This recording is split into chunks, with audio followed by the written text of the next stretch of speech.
House Oversight Committee Chairman James Comer will move forward with holding FBI Director Christopher Wray in contempt of Congress.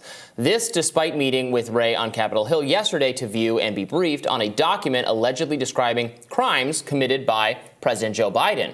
Comer says Wray still is in violation of his subpoena because he refused to, quote, hand over the unclassified record to the custody of the House Oversight Committee. Now, hearings on this matter are expected to begin Thursday. Comer revealed new details about a highly credible informant who allegedly provided information about then Vice President Biden's bribery scheme. Let's watch. Today, FBI officials confirmed that the unclassified FBI-generated record has not been disproven and is currently being used in an ongoing investigation. The confidential human source who provided information about then Vice President Biden being involved in a criminal bribery scheme is a trusted, highly credible informant who has been used by the FBI for over 10 years and has been paid over six figures.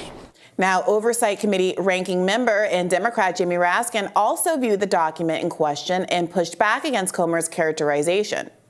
Now, recall that this is under Attorney General William Barr and his hand-picked prosecutor, Mr. Brady, who was a Trump appointee. They were the ones who decided that there was no grounds further based on what this confidential human source reported from a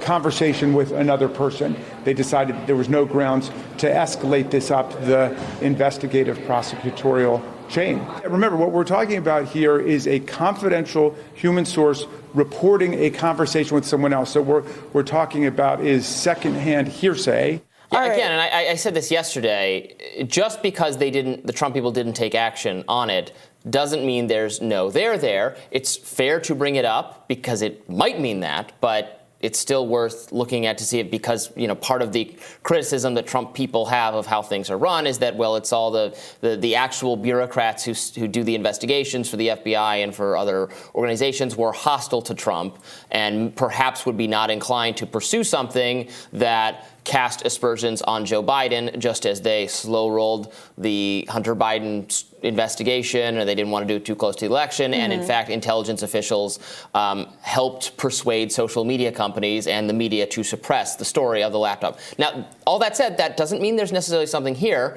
but how can we judge for ourselves if we can't look at this document, right? We're just relying on other people's interpretations of what it says.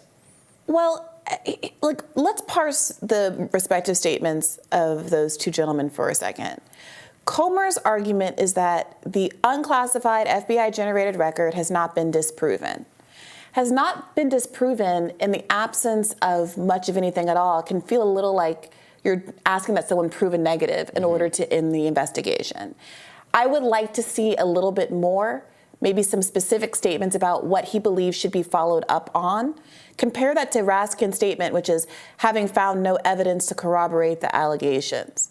Having found no, so if there are allegations made in this document that there's no supporting evidence of at all. Like if I were to say, you know, I had a scooter accident last week. Mm-hmm. On 16th Street. Mm-hmm. And there's nothing anywhere to indicate that I had ever checked out a scooter on that day in question, that I had been on 16th Street, that there were no witnesses, there was no camera footage, nothing. Then at a certain point, how do you prove that you need to stop the investigation into whether or not I was lying about having my scooter accident? Do you know what I mean? Mm-hmm. And so I appreciate why conservatives, given the partisan nature of everything, would have reservations about not pursuing the investigation further. But it does seem without more that a willingness to make something public that justifies why there is so much suspicion still on the part of some conservatives, why it is not now them who are trying to politicize this moment. Right. The only way to settle this question is for this document to be made public. Well, that's a catch-22 as well, because there's a world where there is not anything that links Joe Biden to a crime, but there could be information that links Hunter Biden to a crime that is politically messy and disadvantageous for other reasons, and that could be why there's an effort to not want it to be public. There's also this question about sources and exposure and those kinds of journalistic concerns that I'm sure weigh on. Well, but this isn't a journalistic, this is a... like a whistleblower concern. Mm-hmm. I would lean toward just disclosing it because we can't resolve it any other way unless the public have access to these documents. I mean, these are highly partisan on both sides, government officials giving you their impressions and interpretations, conflicting interpretations and impressions of government documents that you can't see.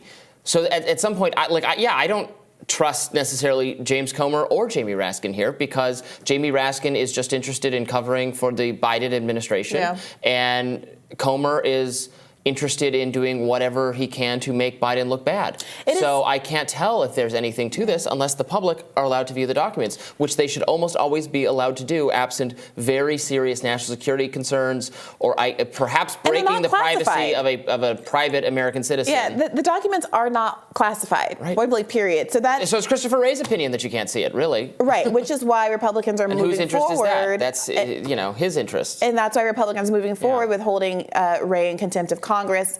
The FBI has issued statements saying that they don't think that is necessary, that is in turn a political prosecution, that there's no evidence that warrants that. Because let's not make the mistake of thinking, well, Comer is political, Jamie Raskin is political, but somehow Christopher Wray and the FBI are non-political. They are very, very political. They are very much participants in this, and they're looking out for the agency's best interest, the best interest of specific employees, and I don't trust them any more than the political figures. In some ways, I trust them less than the political figures because the political figures are somewhat more accountable to democratic institutions and processes and voters than the faceless bureaucrats at the FBI. Well, what do you make of the fact that the allegations first came through the Trump administration? The allegation contained, this is from the New York Times, the allegation contained in the document was reviewed by the FBI at the time while Trump was in office and was found not to be supported by the facts.